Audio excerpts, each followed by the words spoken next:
As your audience begins to grow and you gain a viewership, subscribers, or followers, you will see that lots of brands will be running to you to work with you. Basically, these brands want you to sell their product to your audience. What's important is you realize how powerful it truly is to be a content creator in this day and age. Literally, our influence is more powerful than a commercial on TV or an ad in a newspaper magazine. That is how powerful content creators and influencers have become. This is why I love brand deals, not because of the money, because they have legitimized brand creation and influencers as an actual career. And finally, our hard work has paid off. When I got my first brand deal, I felt like I had already made it, and I was only getting paid $150, but the money didn't count. What counted was that a reputable brand like Remington Hair wanted to work with me. I was a beauty channel, so working with Remington Hair was a huge deal for me. But I would not take Remington as a sponsor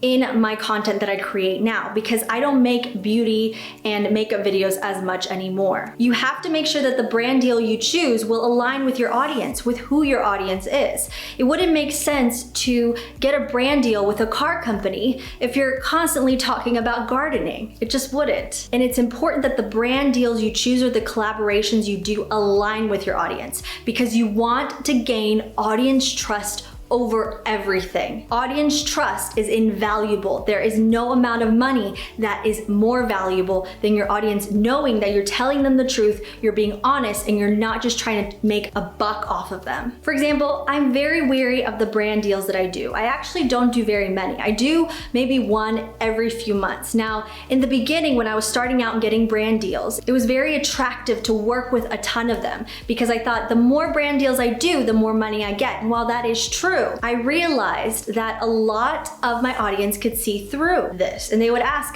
why are you doing a brand deal with these people? Or I wouldn't do research on these companies, and they ended up not being completely trustworthy. Now, 2 years later, I'm at the liberty to really pick and choose. No matter how much money you're making right now, do not ever sell your audience for a quick buck. It'll make it harder for them to come back to your channel and actually believe what you're talking about, what your brand is about. So brands that I really like to work with are smaller brands, maybe up and coming brands. I don't always get paid for the products I talk about. I make sure that the products that I talk about are good, and I know they're going to help my audience. And sometimes I do brand deals for free because I'm passionate about small businesses, and I know not every new business or new product out there has the budget to work with an influencer. But not all content creators take this approach. You, by all means, deserve to be paid for your work. So if you're deciding to start brand collaborations or work with a brand, you don't have to do necessarily what I do, but ask yourself these key questions. Will this product or service that I am going to do a collaboration with help my audience? Will it help a need that they have? And also ask yourself this question: does the product or service actually work? Be sure before you say yes to any company or any brand, or you take money from them,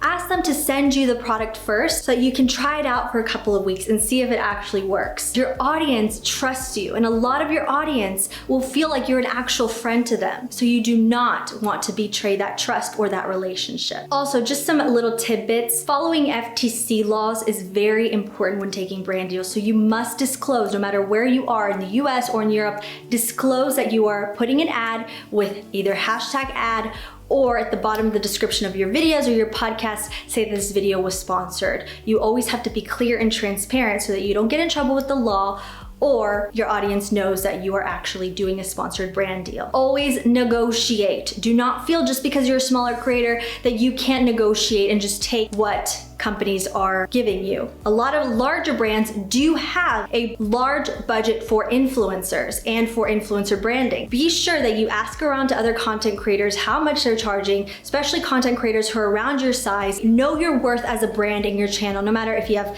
50,000 followers or 10,000 followers. Engagement is everything. Having a smaller audience of 10,000 that's super engaged is a lot more profitable for these brands doing deals with you than a channel with 100,000 followers or an Instagram page with 100,000 followers with less than 10% of engagement from their viewers or their followers. So know your worth, know what you bring to the table, and don't be afraid to negotiate on your terms.